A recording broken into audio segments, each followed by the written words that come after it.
Hola, soy Nacho Miana, soy fisioterapeuta y hoy os quería hablar sobre el bruxismo. El bruxismo es una parafunción o un hábito involuntario que se produce habitualmente por las noches y se ocasiona cuando apretamos con los dientes y movemos lateralmente o simplemente apretamos fuerte, y esto nos puede producir, aparte de un desgaste dentario, por las mañanas podemos sentir incluso dolores de cabeza, cefaleas, dolor muscular en la zona mandibular, incluso dolores cervicales.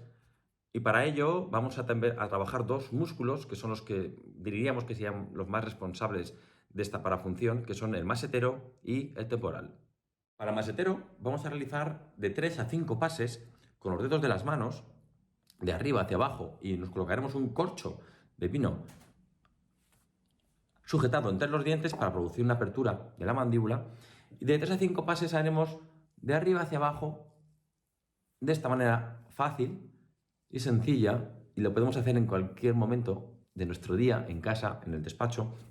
y esto va a favorecer la relajación muscular. También lo podremos hacer de atrás hacia adelante, buscando esa fricción de las fibras musculares y esa relajación muscular. Para el músculo temporal, también con el corcho de vino sujetado por los dientes, vamos a realizar pases, fricciones, deslizamientos de los dedos de adelante hacia atrás y de arriba hacia abajo en toda esta zona que tenemos aquí arriba, que os la pongo aquí en una imagen para que veáis ese músculo de dónde a dónde va, y vamos a trabajar presiones que sean como en el masetero, intensas, que no lleguen a doler, y seguro que con estos dos sencillos consejos conseguimos una gran mejoría. Gracias.